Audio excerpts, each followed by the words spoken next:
Welcome to the Rex Sanders Show. Glad to have you with us. If you are a first-time listener, welcome to the program. Glad to have you and glad to have you in the conversation. We always appreciate new people. So a couple things we ask you to do. Number one, subscribe to the channel so that way you can get the latest updates wherever you're getting your podcasts. Number two, we ask you to actually go to the rexandrewshow.com website. And the reason for that is we tell people's stories and their biographies, but we can't cover it all because the people we interview are interesting people and we can only kind of get to a few things. So go to the website, you'll get their bio, links to their online businesses and whatever they're doing. So we recommend that. And lastly, I'm not afraid to beg. I'm not bashful. And because I'm wearing a collar today, I'm actually a well-dressed beggar. So I would beg you to give us those 5 stars. It helps us for placement in the app stores. And then we also like to welcome our guests who are returning to the show. I was looking through the stats today. We are in 32 countries across 6 continents in over 520 cities. And then we like to recognize our listeners in unique places. So I would like to recognize our people that are coming into the show from Sedona, Arizona. So welcome those from Sedona. All right. Got a great one today. This one is interesting, great story. As you know, we tell stories on the show. That's what it's all about. Life is a set of stories. And this one, you know, in the preview interview, wow. I mean, there's no way in hell we're going to get to all the things that this does. But let me run down a few things that he is, okay, because he's had quite the life. This is the kind of guy you could probably sit with for hours and talk about what he's done. So he's a speaker, and not only just a speaker, he's an international speaker. He is a internationally best-selling author and is the author of 10 books. And so he's been prolific in writing. Now, he tells me this, and I think it's kind of a chuckle. He's been married to his first wife for just 47 years. Now, he's kind of competitive, so I don't think he's keeping up with those who might have 3 or 4 wives by this time. He's a father, okay, and that's one of the most important roles any of us can play as a man. He has 3 sons and 4 grandchildren. Now, I'm going to have to compete with Gary because I only have 1 grandchild and grandson. He was a graduate of Police Academy. He has participated in being a hospital chaplain. Back in the day, now this was in the 70s, he started one of the first financial planning companies out there. And so he's got a lot of experience in there. He's a pilot and done some crazy things in that. He's climbed 14ers, a TEDx speaker, and he's been on PBS all around the world, that kind of thing. So people watching PBS. And he has this sort of a reputation of being the no-try guy or the beaver guy is what some people refer him to. So that's a list. So, folks, let me introduce to you Gary Barnes. Gary, how are you this afternoon? You know, I'm really well. You know, sometimes when I hear the list, I get a little bit tired. And I do have to say something about, you know, the competitiveness on the grandchildren. You and I have nothing to do with that. You know? That's true. It's just like it's going to take its own course. So yeah, that's true. There's nothing I can do about that. Just hope. And, you know, in the background, people always can see my 5 kids and my 1 grandson. So I got a lot of opportunities and potential, but we just we haven't executed yet. So anyway, fantastic. Where are you coming to us today? I know that you're not far from me. Yeah, I'm in Denver, South Denver. I live in Parker, Colorado, and my office right now is in Littleton. So I'm in the South Metro area. South Metro area. Glad to have you with us. All the folks who follow me know I'm just outside of Boulder and Broomfield. So fantastic. Well, you know, Gary, success doesn't fall out of the sky. And a few months back, we had interesting event here in Colorado where airplanes parts fell out of the sky. In fact, some of those parts from that United flight actually landed about 3 blocks from my house. There's a big park, and we went over there and looked at all the parts and, you know, parts of wings and engine parts and stuff. And a little scary because that the hole in that wing missed the fuel tank by about 2.5 feet.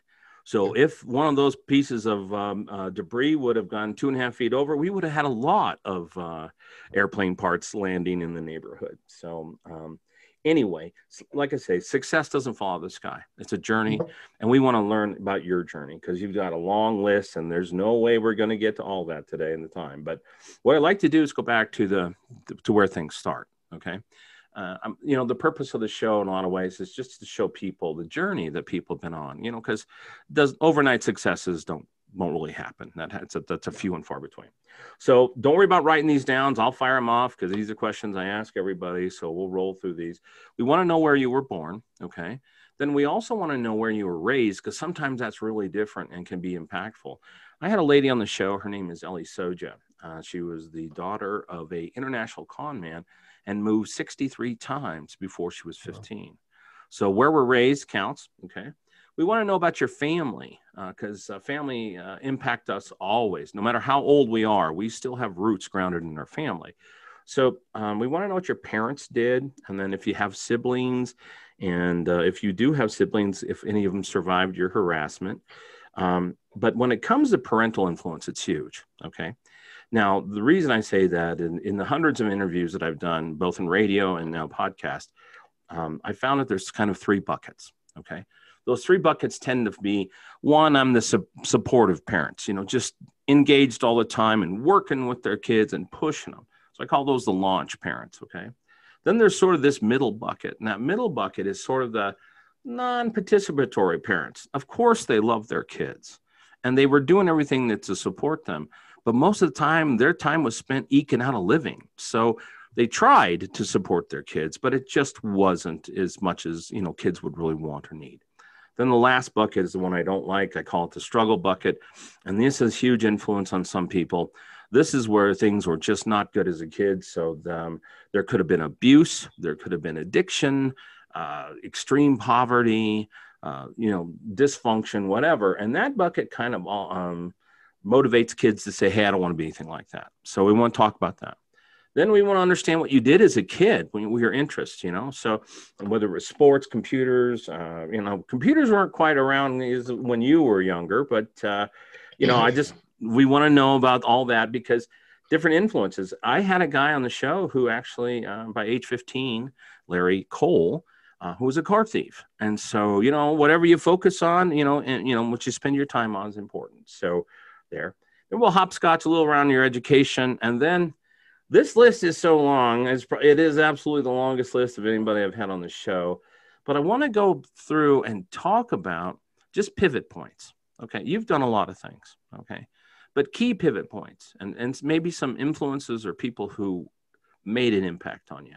Because again, trying to show that. So let's get this party started. Sorry for the long intro, but where were you born, Gary? I was born in Long Beach, California. Oh, wow. Yep. And lived in Downey. My dad owned a service station in Linwood. Okay. But that was where it all started, was Southern California. I'm a Southern California kid. One of the unique native Southern Californians. Okay. Wow. All right. So that goes back in the day, a service station. Now, when he was at a service station, did he actually have somebody pumping gas for people, or was it just the self-serve that we have today? No, it was true service, and he had employees, but then it was me. Okay. I became one of the top salespeople that he had over the years, not when I was born. But no, that was back in the day when you could go and fill your car up for $1.25. Yeah. They had the big barrels of oil that you used to turn to be able to fill up a glass bottle for oil. Yeah. They invented, or they had the gas pumps, but then they had to put that little glass ball that went around, because they only did that because people were saying, we don't know if you're really giving us gas or not. So They put that on there to see the gas flowing through the gas hose. Flow. That's wild. And but yeah, in the gas wars, where you had stations on every corner, and down to 10 cents a gallon, and it was just like back in the day. Wow. And that was with muscle cars. Okay. But he was a mechanic. It was a full service. So full it service. was everything on the back end and front end, and yeah. Now, were you gas hop? Were you guy that filling people's tanks for them, or? Oh yeah. You go in, wash the windows. You check the oil, check the air cleaner, check the tires. I had the little uniform and everything with your name on it. Yeah. It was. It was a service station. A service station. When the bell rang, you ran. I mean, you didn't walk out, you ran, and you gave them S&H green stamps or blue chip stamps that they put in little books and go get. Yeah. Oh my goodness. Boy, you're sparking some memories because I can remember there was a Phillips 66 station right across from the elementary school there by the gate of Coors Brewery. And we thought it was funny to go out there and jump on the hose to ring the bell. Not funny. Not funny. But they did have hops there. They did have service technicians. And for a lot of ladies and stuff, it was wonderful. They could just sit in the car and windshields were washed, the gas was taken care of. They wipe off the headlights and whatever. And yeah, it was a full service station. Yeah, that's great. Normally there's more than one person on, and more than one person will go out to the car and in and out. Yeah, it was great. So let's talk about your family a little bit. How about, do you have some siblings? I have a brother and a sister. I'm the oldest. Okay. So I was the one that was the experimental child. Okay. And my brother is a marriage and family counselor back in Missouri. Okay. He's taller than I am, but he was a preemie. So, he was in an incubator. He's like 300 pounds and 6'2", 6'3". So he's a big boy. And he's going bald, and he has a mullet. So back in Missouri, if anybody's back in Missouri, this, mullets are still in style. They always have been. Yeah. And but he says, he swears that I plug in color, and I go, no, I don't. I go, you're taller, so it's going off the top, and the mullet's pulling it back off the back. Pulling it back. Oh, that's great. And my sister is in Arkansas. She moved back there after a career in the entertainment arena. She had a band. Still has bands, but she worked for celebrity companies. Like one of her clients was Burt Reynolds, and there was, those type of just a service. Okay. And but they're back there now. Okay. How was the relationship with your siblings? We're so different. We see each other, once every few years. Mm-hmm. We don't talk that often. It's really interesting. If any of us need anything, we know that we're there for them. Right. But there's some things that our interests have always kept us different. And so I told my boys over the years that because of my upbringing, it was a unique. I was in that third category that you designed or described. I call it the choice, family. Yeah. Because we have a choice of what we do with what happens. But I said, I never learned how to do family. Yeah. And because I didn't have a model to go from. Yeah. And my youngest son the other day, who's now a pastor, and he sat down and he goes, Dad, you do know how to do family. It's part of who you are. Yeah. And I had to sit there. I go, but I have nothing to compare it to. That's the difference. And but my brother is phenomenal, and his wife. They have their own children, but they have adopted and fostered care children. They got like 8 or 12 now, wow. And it's always been physically or mentally handicapped children that they have taken in as foster care and adopted them. Wow. And their children do the same thing. My sister, she's phenomenal in what she does, and she's worked for Walmart in their trucking area now back there for years. JB Hunt. Yeah, absolutely. I used to do some work from both. I did some work for both those companies back in early in my computer career.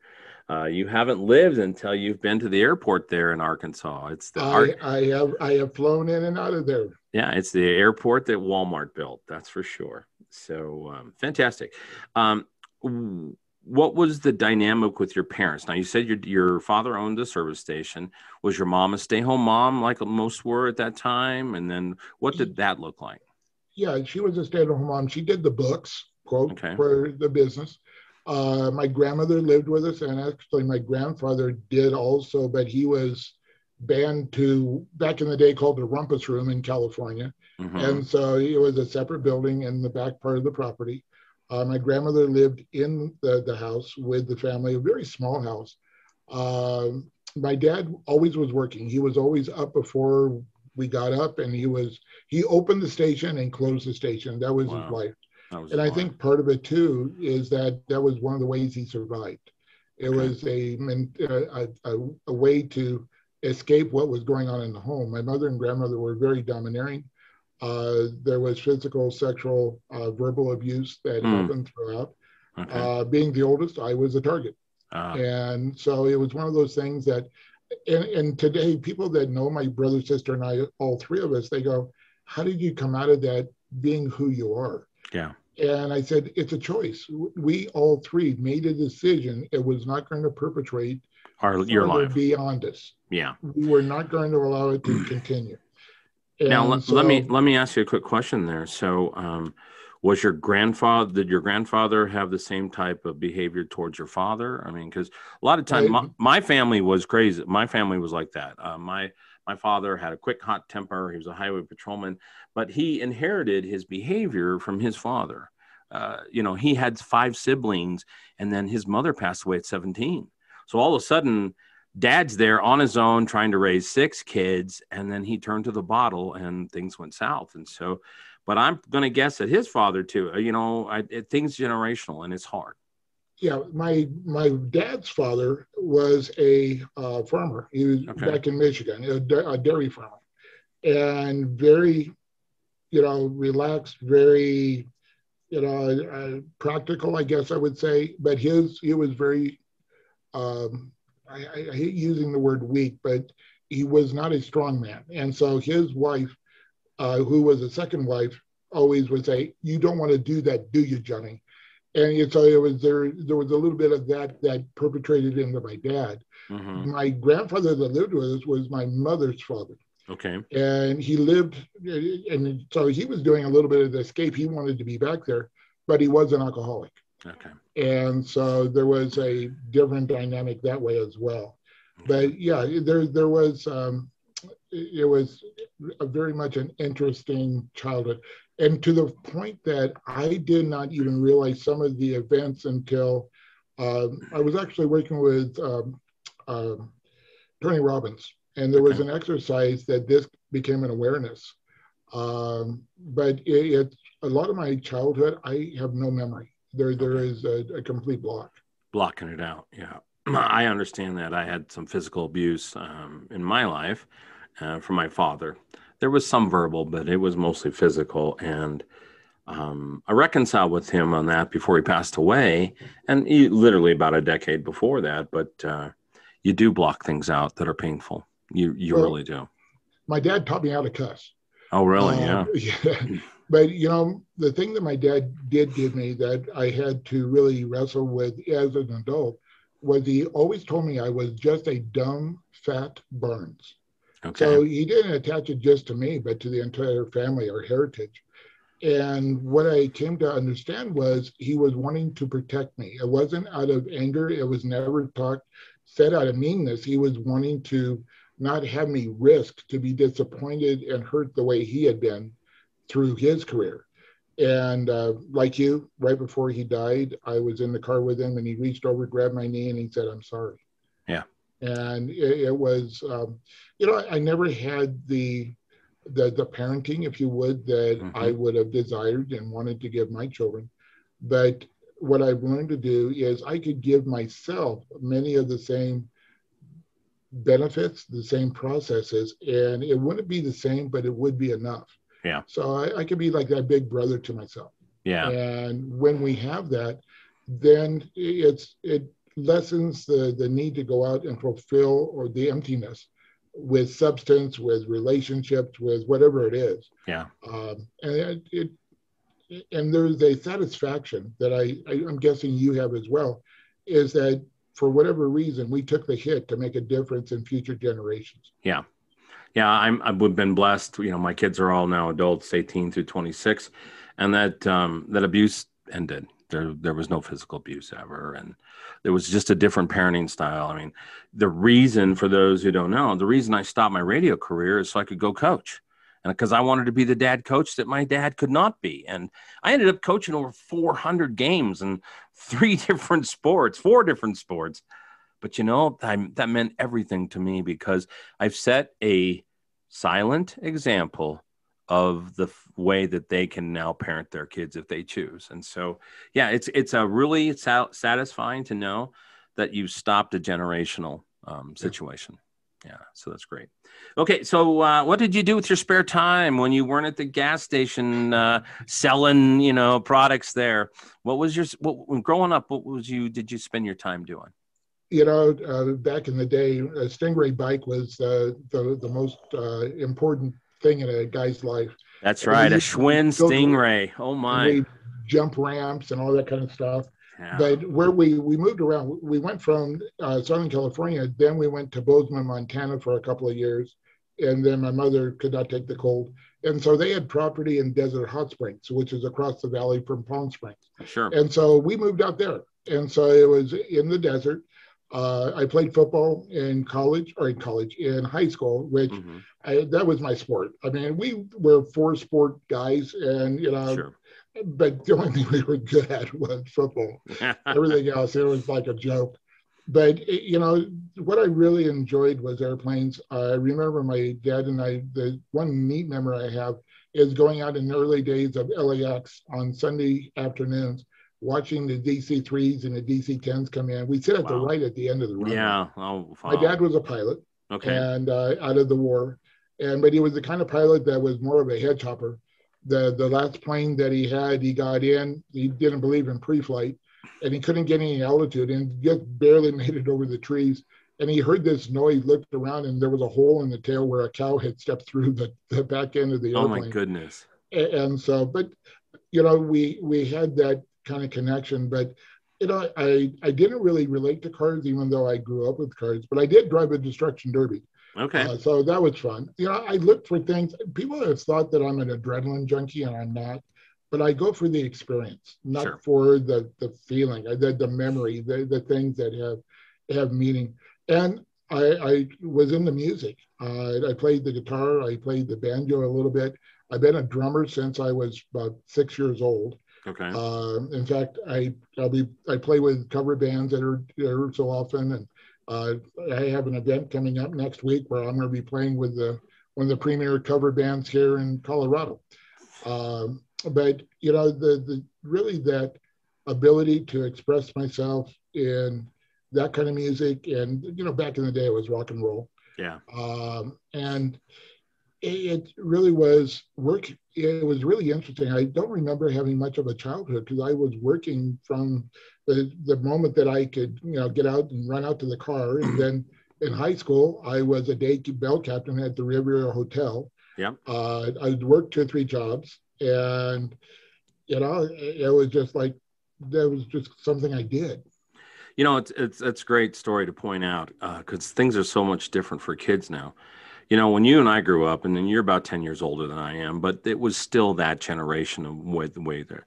You were just busy. You didn't have time to be mad or outraged about things or, those types of stuff. You were busy. And just like you, I delivered newspapers, sacked coal, cleaned up, yards and stuff for people, mowed lawns. I mean, that's just the way you were as a kid because, I didn't come from a family of means. They don't pay state patrolmen any money, and so you did what you could. Now you still had fun. Now, I was the guy who had the Stingray bicycle and painted it black.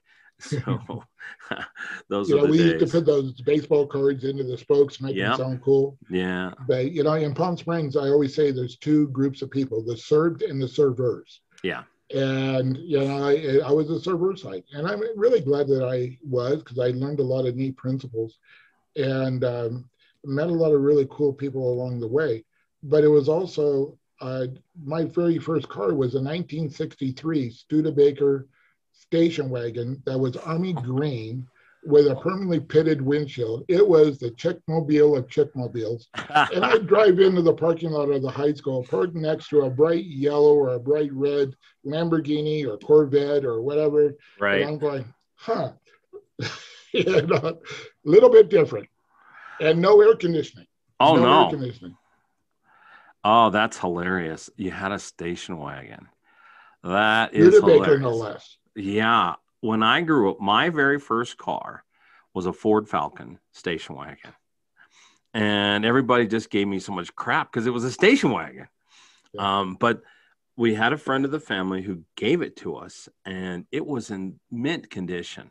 And I just kicked myself I didn't keep that thing, because it would be worth a fortune now to Oh, somebody, because it was showroom condition. It was absolute showroom condition. well, And it's, Studebakers like that yeah, are going for $250,000 today. And yeah. that it was my uncle's car that he died, and that was something my mother inherited. And that's how I ended up with my first car. Okay. So now I got another question for you. I didn't list this one, and I never do.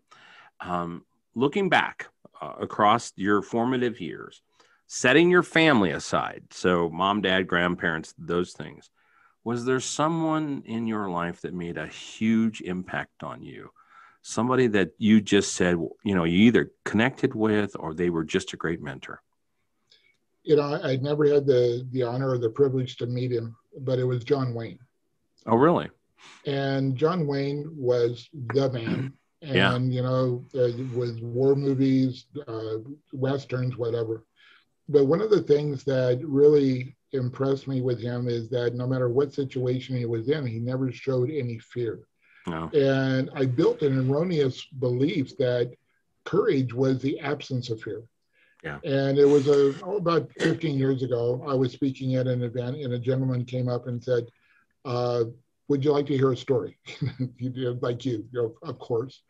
And he said, "I was on a landing craft in one of the very first waves on D-Day on Omaha Beach." Oh, wow. And he said, "You've seen all of the movies, all of the panoramic views, the planes scraping the beach, all the artillery coming in, all the landing craft, the thousands of men coming onto the beach." He goes, "That wasn't the way it was." I go, "Really?" He goes, "Yeah." He says, "My war was 1 inch on either side of my helmet. And I had guys that I loved, that I had trained with, that were dying on either side of me. Yeah. And I knew two things. If I stopped, I would die. But if I kept going, there was two shots. I could either live or I might still die." And as soon as he was telling me the story, what I really changed in my belief was courage was not the absence of fear, but action in the presence of fear. Yeah. And when we really look at that, the people that do things, in my police academy days, what we were taught is run towards gunfire, not away from it. Fire professionals do the same thing. They run into burning buildings. They do the opposite trait. As entrepreneurs, we get up every morning and run into the adversity that we have coming towards us. The animal that I have always related to is an eagle. And an eagle is one of the only animals in the animal kingdom that faces into the storm. Yep. Most animals reverse, but they face the storm head on, Yeah. knowing that it will go through and over them, and at some point it will end. Yeah. And that's one of my favorite pieces on my desk here. And the art piece is called Above the Storm. Yeah. And so the combination of what I saw in my heroes growing up, and then the reality of what really was what they were teaching me, and then what could I use as an adult that would serve me and serve those that I teach and reach. It's interesting you share the eagle, because I didn't know that, but I do know that the North American bison's the same way. They will run into the storm just because it shortens the time of the misery. And yeah, so that's about one of the only land animals that will do that. So it's nice to know that an eagle will also.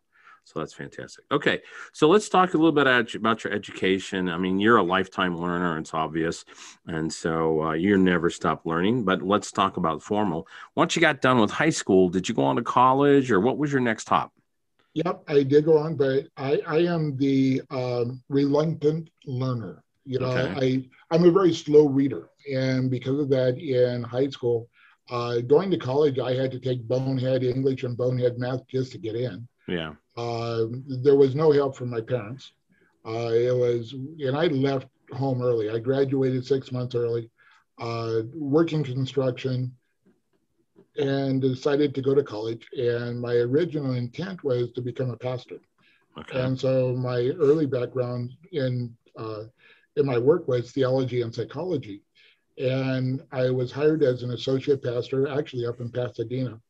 And there were situations as I continued my education that I really realized I was a square peg in a round hole, and I wasn't going to fit within the system because I asked way too many questions. Mm-hmm. And I'm not one that regurgitates well just because that was how we did things 30 years ago. And so I left the ministry, but I was working in real estate to put myself through school. And so I went into it full time. Now, when you leave theology, it does not transfer well. I was 8 months from graduation, Mm-hmm. and it does not translate. So I was going to have to go back and virtually start my second year all over again. And I went, no, so I never got my degree. Oh, wow. It was just not that important. I just went to work.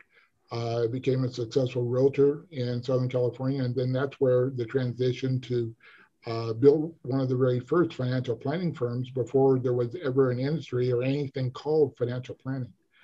But it was just out of seeing a need in the community of what was happening that happened. But my education has never stopped. I mean, Right. I am a lifelong learner. Jim Rohn is one of my heroes. Yep. And my wife and I got the privilege of being with him when he did an early start. In fact, Tony Robbins was in our class, living in his Volkswagen Bug at the time. Yeah. Back in the day, it was called Adventures in Achievement. And I really love Jim for everything he did for us in the industry and the community. Yeah. And so starting to learn from individuals, Zig Ziglar, Brian Tracy, and I've had the privilege of Jack Canfield of sharing some of the stages with these guys now. Wow. And it's just like, it is an awesome experience to just sit and listen. Yeah. And, you and I love to tell stories, but I much more enjoy to listen to other people's stories and other people's wisdom, and to be able to allow it to impact me, but also then to allow it to filter through me and to be able to share my angle on it, if you will, as I share the stories to others. That's fantastic. So the education is, and it's an interesting process. It's that inquisitive mind. Over the years, I had one of my clients as a financial planning client, and he was actually on the think tank that did global warming. Mm-hmm. And by the way, at the end of his life, he came to me and he said, by the way, it's wrong. We did things, but anyway, that's a different story. But he would come in to do an appointment with me over his portfolio, and for an hour and a half, the first 10 minutes, we talk about money. The next hour and 15 minutes, we talk about philosophy, history, physics. And one day he stops me and goes, you don't have a degree. How can you keep up with me? He was a major professor, a chair of a very big college here in town. He goes, how do you do this? And I go, I'm curious. Yeah. It's just like, but it is, to me, it's like my wife hates it when she says I'm debating. And I don't debate to convince you of anything. I only debate to substantiate my thinking to myself. Right. And there's a difference. So fantastic. I'm jumping all over. So that's okay. Sorry for the rabbit trail. No, we're having a conversation. It's fun because you and I have crossed paths with a lot of the same people, not at the same time. I had met Tony when I was working for Tommy Hopkins or Tom Hopkins, yep. But I was able to call him Tommy because that was just there. That's what we did back in the day. Yeah, yeah. He's always been Tommy. I worked for him for a couple of years, and then but crossed paths and met Jim Rohn, Zig Ziglar, Brian Tracy, Stephen Covey, just all these guys. And I have a funny little snippet on Stephen Covey. Stephen always had the most amazing content, but he was a horrible presenter, just horrible. And I can remember because I was always been a self-improvement junkie. So, buying and reading everything I could and that kind of stuff. So I was working for a software company, and I was headed down to Southern Utah from Salt Lake City. And I was going down there to a pig farm, and we were going to do analysis on their business processes to help them with efficiencies and stuff. I mean, because pig farm is not pig farming. It's manufacturing. It's live manufacturing.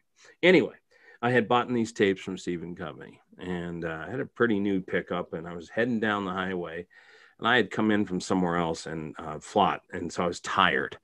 And I had Stephen Covey listening on the stereo, cassette days, right? Cassette days. And I was driving along, and he is so monotone, and content's awesome, but I was just getting drowsy. And I literally pulled over, rolled the window down, and threw the cassettes out the window because I was like, I'll kill myself if I listen to the rest of this. And so, no, I met him. He's an awesome guy, amazing content and all that kind of stuff. But, oh, he was a horrible presenter. Just horrible. You know, well, Jack Canfield is not energetic, and he's a teacher. Yeah, yeah. Mark Victor Hansen is the entertainer. Yeah. But it is something that I have so enjoyed seeing the different styles. Charlie Tremendous Jones, was phenomenal. I had an interaction with him about 3 months before he passed away. Oh, wow. And I have one of the only pictures that anybody got that day. And it was back in the day where it was a real camera. Oh, yeah, real cameras, film, stuff like that. But he was coming in to speak to the National Speakers Association, and I'm always there early, and he was walking the room. He came up behind me and put his hands over my eyes and said, "Do you know who this is?" And I said, "It's Charlie Tremendous Jones." And so we had this, and I said, "Can we get a picture?" And so we had a conversation, but he got up and he spoke for 2 hours. The moderator came up afterwards and said, Charlie would love to, really meet and greet all of you, but he has to get back to the airport to go back for his 3rd round of chemo. Nobody knew it. Wow. And it was at one of the hotels here that had a very large atrium lobby. And I didn't want to bother him, so I went all the way to the back wall, but I wanted to see him leave. And he came out, saw me, came over to me, took his hand and walked off. And everybody around me going, what in the world just happened? And what I've come to understand for me was, particularly when he passed in 3 months, he was starting to pass the baton. He was giving blessings. And everything, I do this. I tell stories, and it's an emotional story for me. Sure. Because it's not just an obligation, or a responsibility, but it's an opportunity to impact. Yeah. And so it's passing those batons, and like many people have words today about what are they going to do this year? It's going to be fun or whatever. My word from this, when I did this 5 years ago, and it will be the word that I die with, and is the word of expansion. My job is to lay as much groundwork for whoever wants to take up the banner after me, because it's not about you, it's not about me. Right. It's about the message. And so anyway, that was just kind of a unique story. Was the bulk of your years in your professional career, was that in the financial planning and real estate, or? I've always been in the self-help. Financial planning was the longest. I built it from the ground up and built it to the top 3% in production in the United States. Wow. As a solopreneur. I didn't know I'd done it. Yeah. Until there was you had what's called a OSJ. Anyway, as a security supervisor would come in and pull some files. Sure. And they were the ones that told me where I stood. I just thought I built a lifestyle for the family. Yeah. And in the middle of all of that, though, in 1988, I had the experience where I was diagnosed with multiple sclerosis. Okay. And a doctor told me I would be dead or in a wheelchair within 10 years. I didn't like that. I didn't tell a lot of people, because as a financial planner, if somebody thinks you're going to die, they don't want to give you money. And so it's something weird about that. But what happened is that I created a process, and I went numb from the neck down. I had lost all feelings in the hands. I couldn't write. I couldn't walk. I would feed my ear. I mean, it was an interesting time. And even today, I have what I call stone hands, and I have to watch where I walk. I've fallen off 2 stages.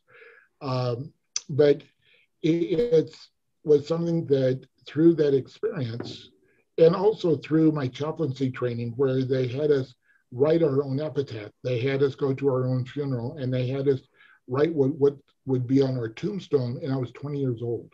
Oh my goodness. And so what it was doing is dealing with my own mortality before I could deal with someone else's with cancer or in a death in the emergency room or anything else. Because if I hadn't done that, I would always be getting in the way of truly getting in and relating to that person and their situation at that moment. And so I think that really helped me. Mm-hmm. But that experience also, because of it, I didn't say anything, but as the industry changed a little bit. I didn't feel like I could serve my clients after 30 years. And so I sold the practice, but then people started coming out of the woodwork. How did I build my businesses? How did I, then the story of the MS story started coming out and started taking off. And I'm going, who'd want to hear this story? Oh, yeah, no. Just weird.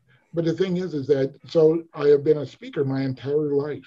From the ministry, you don't get out of the pulpit. Yeah. And so it's really some of the dynamics that have transitioned now. Everything that I have really done in my life was never planned. Right. There were some things I put into place, like going Sure. to school, the theology, psychology, meeting my wife in college. And I surprised, she thought I was going to be a preacher. And her dad's a preacher, her brothers are preachers. They have a lot of, and surprise, going to be an entrepreneur. And so it's I'm not even sure where we were going with it. So. Well, that's okay. I'm going to take you back to a spot I'd like to explore a little, unpack. From the time that you were diagnosed and you were basically paralyzed neck down, okay, how long was it a journey for you in time to get back to where you were functioning? I was working all the way through it. Okay. It took at least 6 months before any of the feelings at all started coming back. People have asked me over the years, how did I heal myself? And the process I used literally was visualization, because back in '88, there was no treatment at all. There was steroids. And playing football, Yep. Why would I do something bad in a bad situation to make, it just like, no, this is not going to work. I had one of the very first MRIs ever in the state. Wow. It was in the back of an 18-wheeler tractor trailer, midnight, Thanksgiving weekend. I mean, it was just, nobody knew anything about it. And so, but they gave me 3 choices originally before the exam. They said, you either have cancer, a brain tumor, or MS. And when the neurologist said, okay, it's MS, it was like, okay, great. What do we do? Let's get going. He goes, well, you don't understand. You're going to be dead or in a wheelchair within 10 years. But there was something else that happened that was instinctive. I don't remember having a thought process or a decision process around this. I have never owned the diagnosis. I have never said I have. Yeah. I've always said I have been diagnosed with.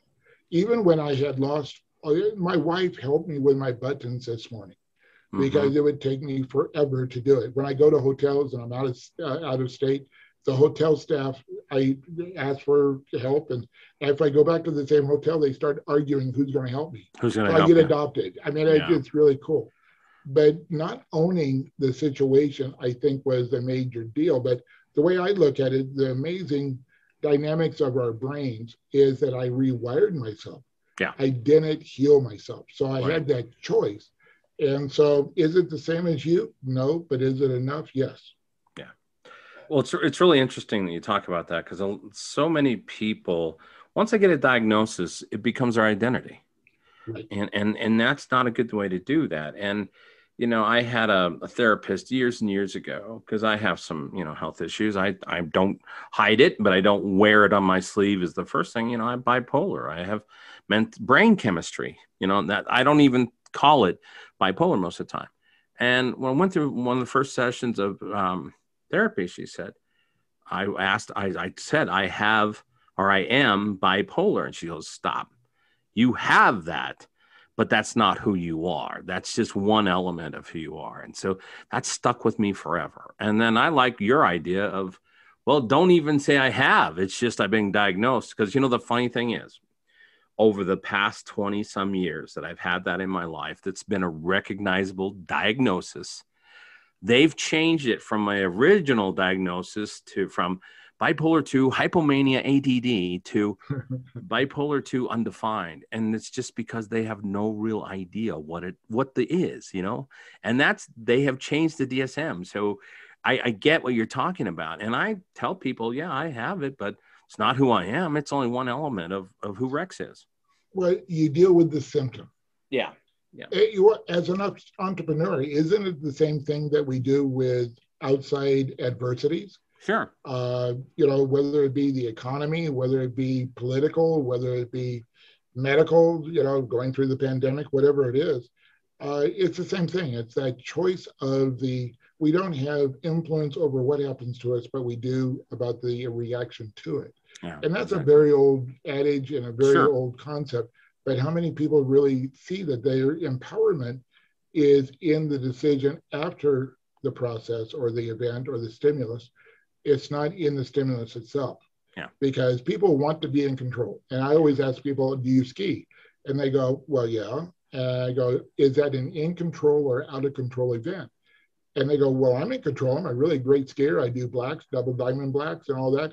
I go, okay, let me give you a scenario. You're coming down the hill. Somebody cuts right straight in front of you. No Sure. room at all. What do You're you not do? in Can you control. stop on a dime? No. Well, we plow into each other. I go, then you're not in control. Exactly. You're only in control of the reaction. Right. That's a good analogy. No, it's really interesting. It's a great way to look at things. And so many people don't. They buy into a diagnosis and they buy into the fact that it might be terminal and those types of things. And so I think, it's anything else. It's how you look at it and how you respond to it and how you I look at my situation with my diagnosis. It's a gift. It's an absolute gift. I have creativity that hardly anybody can match. I have energy that almost nobody can match. There are some other side effects of some of those characteristics that I'm not happy that there's to match those, but it's a gift. It's an absolute gift. And it's like anything else. They say if you lose one of your senses, your others compensate, So I just look at it this way. It's just a gift. It's just a gift. For years, I've said, I would not wish my life onto anyone. Right. But I would not change anything because I would not be the man I am today if I did. Right, because you've plowed through. And so you're right. We adjust. Now, I no longer boulder, which for those of you who don't know what that is, that's climbing big rocks with no gear. Everything is touch. But I have climbed 14,000 foot mountains. I flew a P-51 World War II fighter. I do crazy and wonderful things because I choose to. Yeah. But I don't do things that have the potential of hurting myself or others. Right. And that's a big thing. I do not fly by myself because if something was to happen with an episode and I wasn't able to see, or because with the diagnosis, anything can happen. If I was to take myself out, that's one thing. But if I took somebody else out in the air or on the ground, that's not my right. No. And so how do I get the experience? And back to the experience concept, how do I get the experience that I want? In fact, playing the drums. I used to play the drums with the diagnosis. I gave up playing the guitar and all that. And then there was a situation where people threw me back in the drums. And so I started playing again, and I would be performing and I'd throw a stick. People thought I was showing off. No, I didn't know I was going to throw a stick. I'm grabbing it. Most of the time I would get it and they say, you're really good. I go, no, I'm really lucky. But one of the drum stories here actually got me two devices that it looks like a figure eight grommet. So I put it around the stick and around my finger. So I attach the sticks to my hands now. So I don't have to even think about losing the sticks anymore.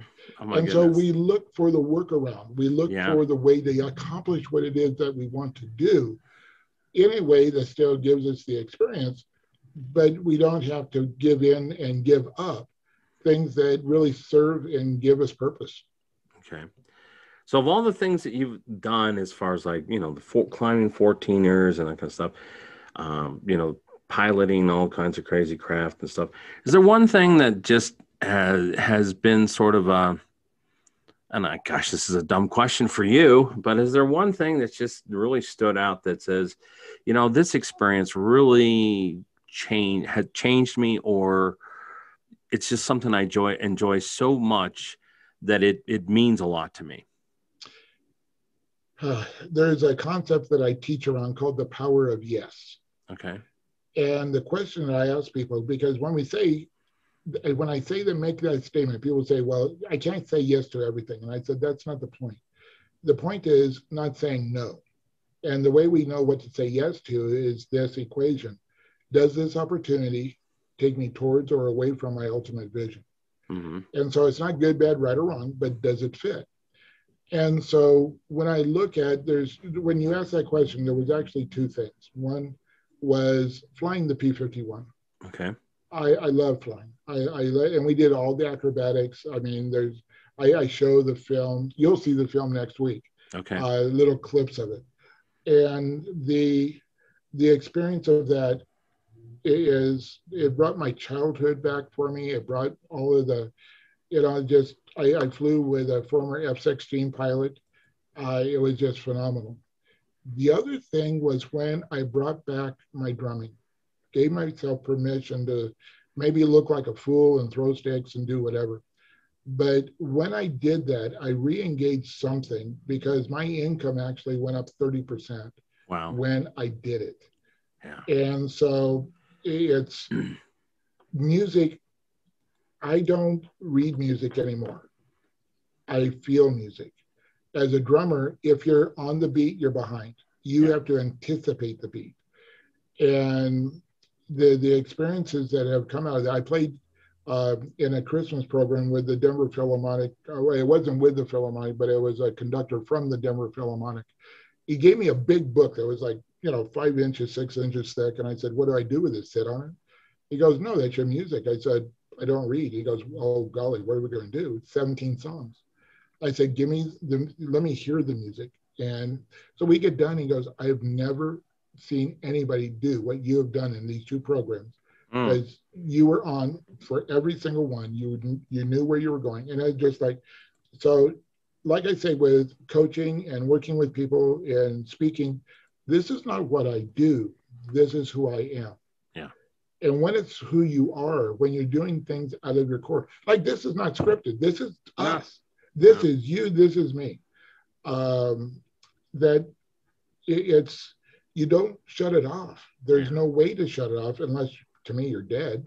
Yeah. And you probably adopted this too, is that I can sleep after I'm dead. And that's how I look at it.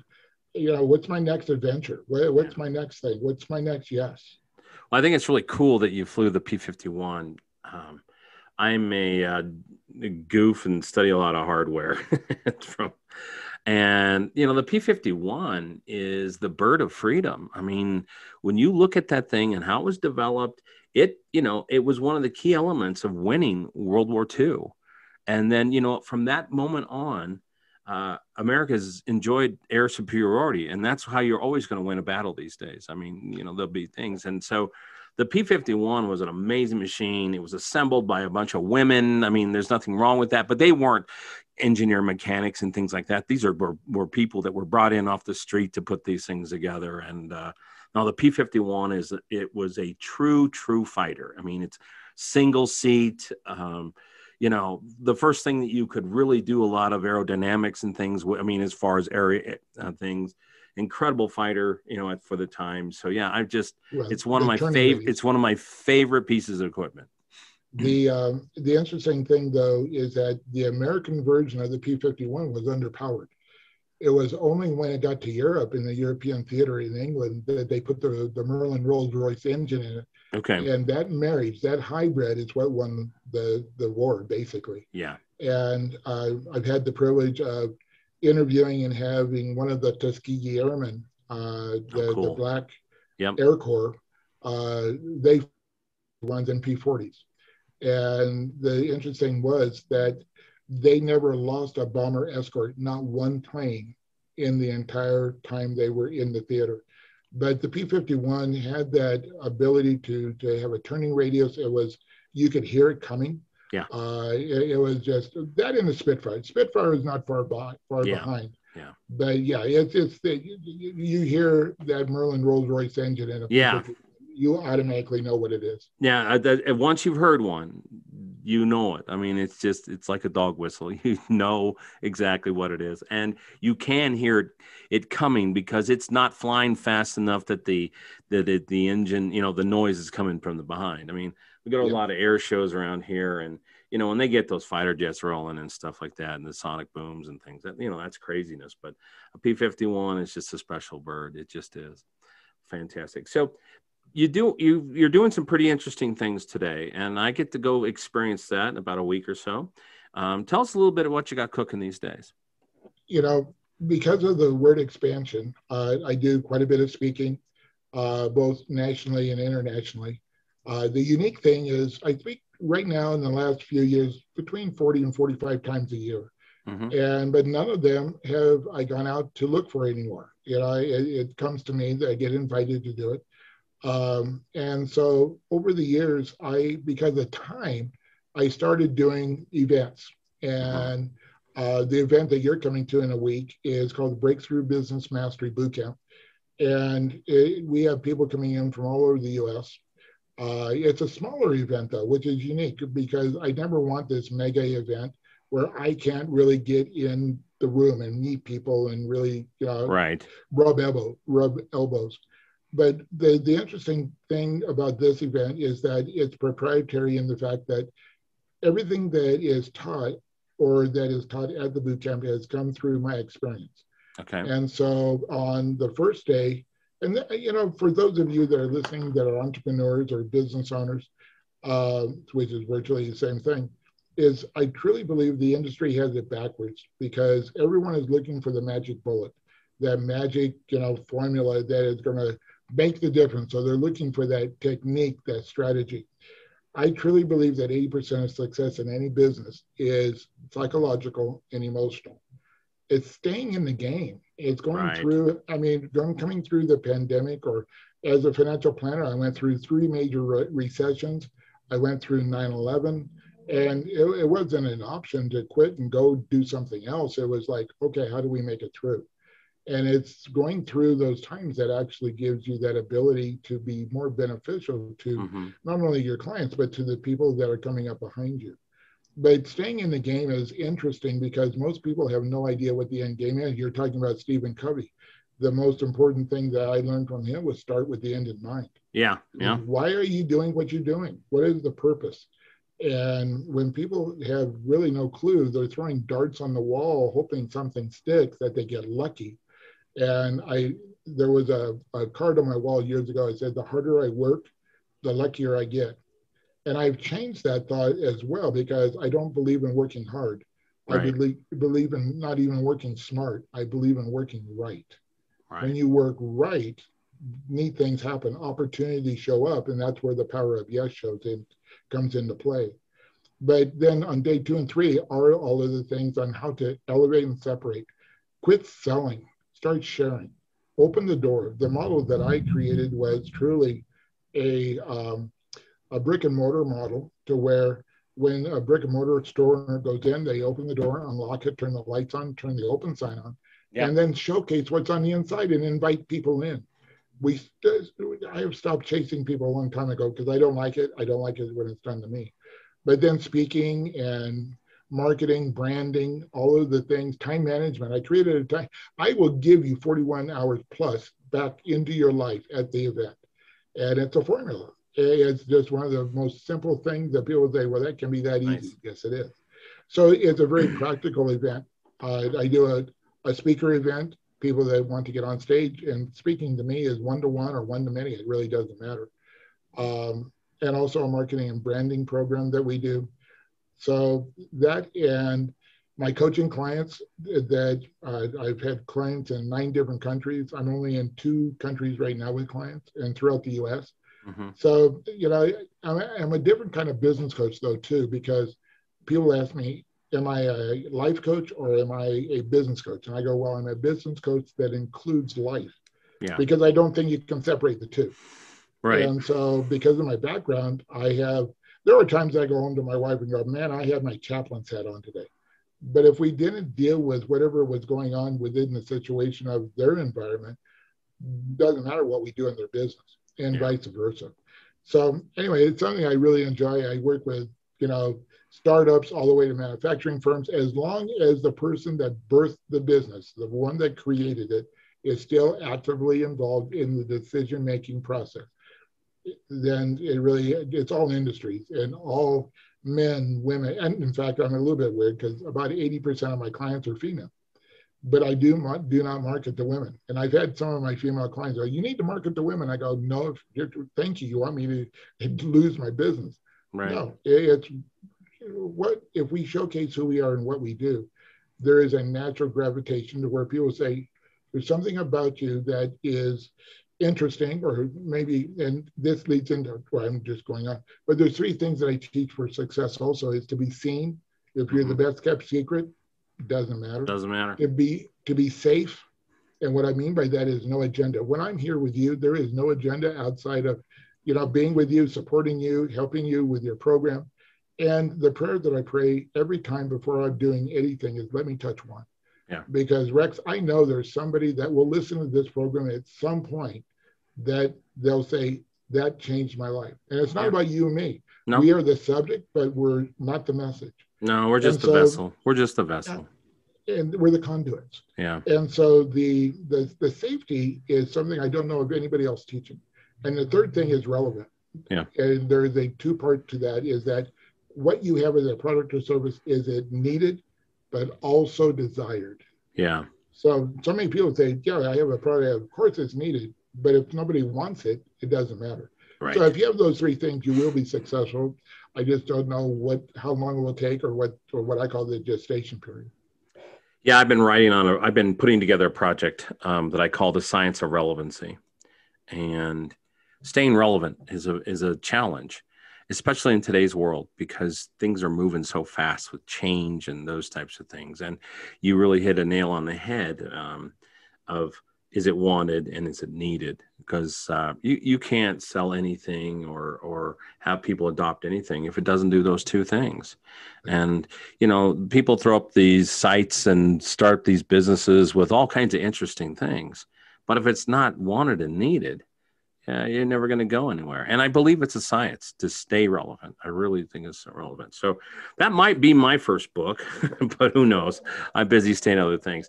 So tell me a little bit about, you've been a prolific author. You've written 10 books. Tell me a little bit about your time as an author. Well, I hate writing. that pretty much sums me up. But I've written 10 books or been credited where I'm part of 10 books. Three main books that I really talk about is the first one, the last one, and one in the second book. But because I have never learned how to type in high school, and then I have no feelings, these were my typing fingers. Yeah. I've literally spoken all of my books. Yeah. And so how have somebody transcribe them? Yeah. No, I just sent it to an editor. I use Dragon, professionally speaking. It's by Nuance. Yeah. I used it back in the day when it wasn't good. Yeah. But it's extremely good now. And I do all my emails, everything with it. But it's that book virtually has, I thought being an international coach, an international speaker was the celebrities function or, connection. When I became an author, it's what opened all the doors. Okay. I don't get it. You write it, you publish it, you print it, you sell it, but all of a sudden you have credibility in the marketplace. I mean, you were in radio. I mean, if somebody has a book, there's some kind of credibility there. Sure, it's not an easy effort. It's not. And so that opened the doors to when I was on PBS, and then they called me back when my 9th book came out, and they wanted me back. TEDx called me because they wanted me to do TEDx to do the Beaver story. Oh, okay. And so to me, a book is a way for someone to get a glimpse into who you are and your message. Right. And you make a little bit of money, but unless you're J.K. Rowling's, you're never going to have that kind of success. No, that's not the intent of the outcome of writing books. You're not. There's only a few people like Harry Potter and a few big authors that make coin off this stuff. Mostly, it's like you said, it's a vessel for your message and insight to you, and especially nonfiction books. And what most of my clients, one of the first things I recommend is write a book. I don't care if they're a plumber. I don't care if they're a doctor. I don't care if they went to the moon. Everybody has a unique story. And it's about wanting to let people know that you're not better than them. That for me, is that it's a Mikey type of story. If Mikey can do it, I can do it. Mm-hmm. And also that books do not have to be big.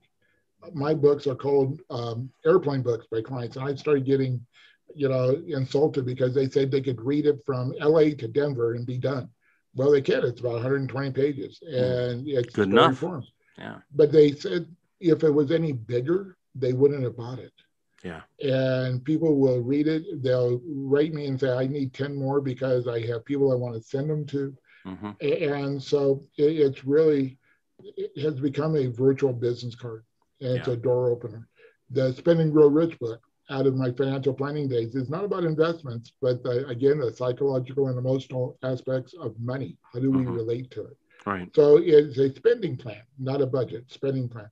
And then the power of debt statements is the power that we all have to reboot our brains for success, to be able to recognize opportunities and to be able to have the empowerment to say yes or no to what comes to us. In fact, I said no recently to speak for 6 days in Costa Rica. And it's not that it was a bad opportunity. It just wasn't a fit for me going for right now. And I was going to enhance my bank account to a pretty good size. But it wasn't about the money. It was about where am I going? What is the purpose that I have? But the books are something that is, it's also something else. I think my family knows all of my stories.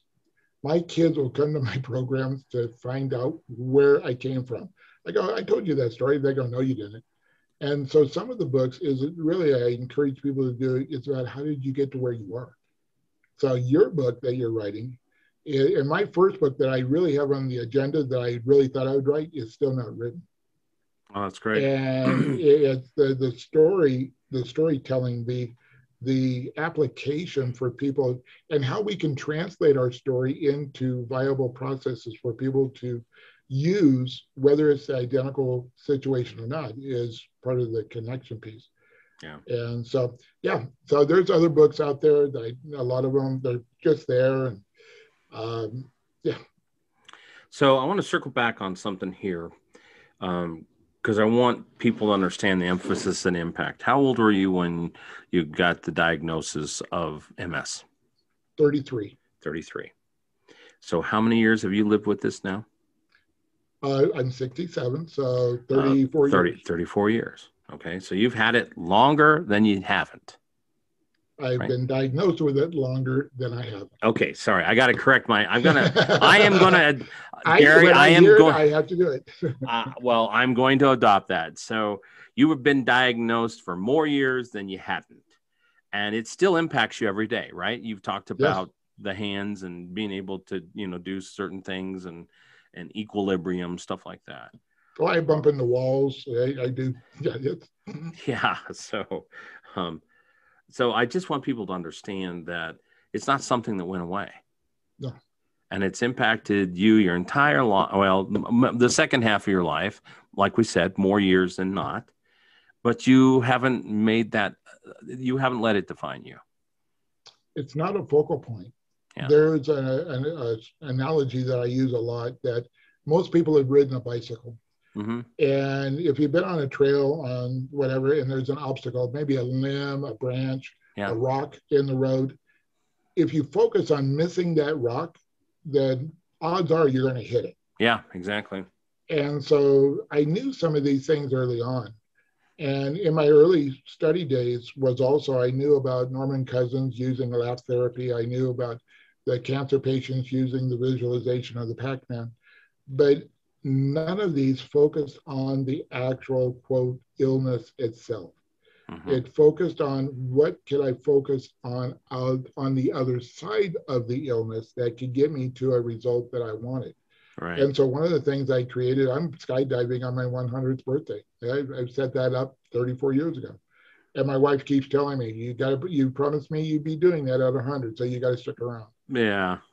And so, but an interesting part of that story is 5 years after the original diagnosis, a second neurologist or underwriter for a large company life insurance company in Dallas wanted me to go get a second MRI. And I did, went to a different neurologist. He had the film of both. And he goes, this can't happen. He goes, 90%, 95% of the lesions on your brain are no longer there. A lesion is scar tissue. It shows up as white spots all over. But there was enough of them, he said, but that doesn't matter. You still have. and I want to see you every 6 months. What did you do? And I never went back. But the thing is that it doesn't matter. That's where I go more to the rewiring, if you will. Mm-hmm. But you look at Amy Purdy. I don't know if you know Amy. Through meningitis, she lost both of her legs, and she's a medalist in the Paralympics. There's so many people that I have looked at and I've been amazed by that. Okay, this didn't define who we are as human beings. Now, other people look at us as weird because when sometimes I'll walk when my kids were young, because my boys the two boys were 7 and 9, and I'd be in a mall and I would see moms that shelter their little kids away from me, and my kids would see it and they go, well, what's wrong? And they go, well, I just shared that they don't know what I have. They don't know what I'm dealing with. I could be mentally ill in their mind. I could be dangerous. And I go, but that's not fair. And I go, well, life never is. And it's not about what I think about them. It's about what I think about myself, and to be able to have the right and the privilege to show up. Yeah, that's fantastic. Well, thank you for coming on today. We will have you back. Me and my mouse. I'll have you back on the show. So many things to unpack here. And I just love talking to interesting people doing interesting things. And so appreciate your time today and being so transparent and candor and telling your story, because, you didn't start off in a great place, abuse and sexual abuse and and then getting MS. You've been on a journey, but it's fascinating because that of the list of monikers, it's absolutely the longest one I've induced anybody in. And it's not just, that they like a golfer and they like to puzzle or something like that. No, you have a list of many, many things that you've done. So I really appreciate you coming on. Okay, so I have one last question for you. Yeah. And I don't know where this will go, but we'll see. It's kind of a left-handed question. In the Western culture, we have this concept of a bucket list, okay? And, the things we want to do before our time is done. Now, I've actually interviewed the Bucket List Guy, and that's his website, The Bucket List Guy. Okay. Nice. And so things we want to do, but there's an opposite of everything in the world, right? There's always an opposite. So there's a list of things out there that people don't want to ever do again, or they'll have no interest in. Now that list rhymes with bucket and starts with an F. Okay. But this family show, so we don't say that here. So it's the F it list. Now, we might want to know out there, because we've listened to your story, what might be an item or two on your F it list, and I'll give you a couple samples. Okay. For me, not going to have a collection of pet snakes. Not going to happen. Not eating any more sardines, caviar, or monkey brains. Nope, I've done all of those. Not interested. And then the last one, I actually did here in Westminster, of all places. I will never, ever again do a Lakota Sioux sweat lodge. The concept of excessive heat, excessive humidity, excessive drumming, and excessive chanting all at the same time, and a slice of nudity. I'm just not going back to that. So what might be an item or two that's on Gary's F it list? Living in a place that does not ever cool off at night. Oh, yeah. Being in Colorado is wonderful. Growing up in the desert, I said, I've done my stint in hell and I don't need to go back. Yeah, that's a great one. So that is, the major one. I look at many of the things that I've done, and some have been, like I said, if I changed anything, I don't know that I know I wouldn't be the same person I am today. Okay. And so the environment for me is not going back to that, because one of the triggers of episodes and, the bad things that happen with the diagnosis of MS is centered around heat.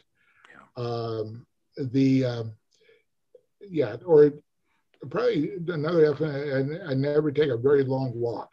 Okay. Because it just doesn't work. It's funny. When I was young, I didn't like running, and now I wanted to run, and now I just fall down after 4 or 5 steps. So yeah, running's never going to be there either. Okay. So nothing like monkey brains or anything like that. It's just like. Well, there's stories behind all those things, but another day. So how can people get a hold of you, Gary, as far as your website, those types of things, if they want to engage it to catch up with all the stuff you're doing? One of the things that I've always made a commitment is I always answer all of my personal email, and it's Gary at Gary Barnes, Barnes, international spelled out .com. Okay. And I'm a simple guy because my website is GaryBarnesInternational.com. Fantastic. And so they can find out everything about that. If someone is interested in the bootcamp, it's breakthroughbusinessmastery.com. Okay. And so, but no, I am here. I love to connect people. One of the things that I have told people forever, and the first time I spoke to you, I think I did this as well. I tell people, if you don't know where to go to solve a situation, call me. If I don't know where to send you, I'm normally one phone call away from knowing where to send you. And by the way, I take no referral fees. Yeah. And so it's because of the value of the connection of the true referral, what referrals are supposed to be in my mind. Sure. Not because of the spiff, not because I've got to, going to get paid on it. And getting paid and doing an affiliate is not bad, but we disclose that. Yeah. But for the most part, there are many times when we just do it as far as this is the right thing to do. Yeah. So if somebody has a situation, and one of the things I do as a give back is people that know people with cancer, lupus, MS, if they need me as a resource to be able to speak, or not even to speak as a speaker, but many times people say, my best friend was just diagnosed. Would you be willing to speak to them? Sure. That's great. And it's different coming from somebody that is not just with this, it's over. Yeah. It's that I'm a survivor. You're a survivor. And they want to know how that. Well, thanks for coming on. It's been awesome. Enjoyed every minute of it.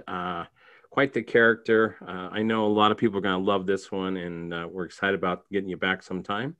So, folks, please don't forget to stop by Gary's website. And then also, too, stop by the RexAndrewsShow.com, because you can find out all backgrounds on everybody we interview. I looked at the numbers this morning. There's still about 60 in line that are ready to teed up to interview. So we got a lot of interesting people coming. So until next time, we'll call this an episode. Thanks for tuning in. Share it with somebody. Tell somebody if you've enjoyed this. It's always great to expand the world. And so until next time, we'll say this. I say every time, be safe, but be bold, and make it a great day.